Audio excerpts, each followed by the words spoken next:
Breaking చూస్తున్నాం. Visakha KGH లో అగ్ని ప్రమాదం జరిగింది. కార్డియాలజీ విభాగంలో ఒక్కసారిగా పొగలు వ్యాపించాయి. సమాచారం అందుకున్న ఫైర్ సిబ్బంది ఘటనా స్థలానికి చేరుకొని మంటలను అదుపు చేశారు. పేషెంట్లను పక్క వార్డులోకి తరలించారు.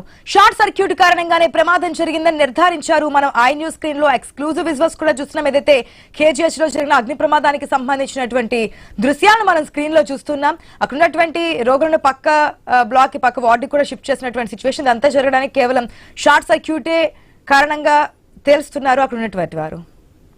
పూర్తి అప్డేట్స్ మా ప్రతినిధి రాజు ద్వారా తెలుసుకుందాం. రాజు, ఏదైతే మనం చూస్తున్నాం పూర్తిగా షార్ట్ సర్క్యూట్ కారణంగానే ఈ అగ్ని ప్రమాదం జరిగిందని చెప్పి నిర్ధారిస్తున్నారు. ఎవరికైనా ఏదైనా ప్రమాదం జరిగిందా? కేజీహెచ్ లో అగ్ని ప్రమాదానికి సంబంధించి డీటెయిల్స్ ఏంటి?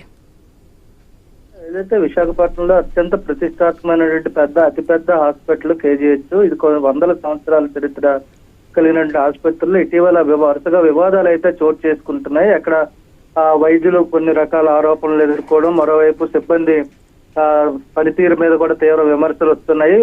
అదే నేపథ్యంలోనే అక్కడ ఉన్నటువంటి మెయింటెనెన్స్ వర్కులు కూడా సరిగ్గా చేయకపోవడం అనేది అంటే ఆరోపణలు అయితే తీవ్రంగా వెల్లువెత్తుతున్న నేపథ్యంలో ఈ రోజు అయితే అక్కడ అగ్ని ప్రమాదం చోటు చేసుకోవడం మీద కూడా స్థానికులు అయితే విమర్శలు గుప్పిస్తున్న పరిస్థితి కనిపిస్తుంది. ఆ విద్యుత్ షార్ట్ సర్క్యూట్ వల్ల ప్రమాదం జరిగిందని చెప్పి అధికారులు అయితే తెలియజేస్తున్నప్పటికీ కూడా ఈ రోజు ఉదయం కార్డియాలజీ విభాగంలో ఉన్నటువంటి ఒక బ్లాక్ లో ఒక్కసారిగా మంటలు రావడంతో పాటు పొగ కమ్ముకోవడంతో అక్కడ ఉన్నటువంటి రోగులు బంధువులు కూడా చాలా తీవ్ర ఆందోళనకి ఇబ్బందులకి గురైన పరిస్థితి కనిపించింది.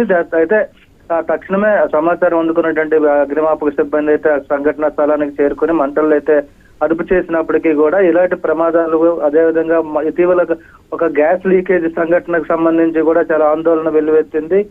ఈ ప్రమాదానికి సంబంధించి అయితే ఎలాంటి ప్రాణ నష్టం అయితే జరగలేదు. కానీ అప్పటికే కార్డియాలజీ విభాగంలో ఉన్నటువంటి రోగుల్ని వేరే బ్లాక్ లోనికి మార్చామని చెప్పి సూపరింటెండెంట్ వాణి కూడా తెలియజేస్తున్నారు. మరోవైపు స్థానిక ఎమ్మెల్యే కూడా అక్కడ రావడం జరిగింది, పరిస్థితిని సమీక్షించారు.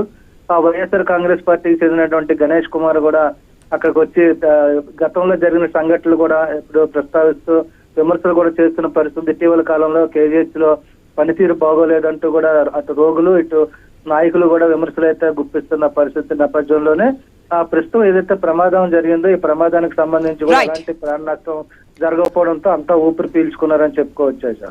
Right Raju, thanks for the update.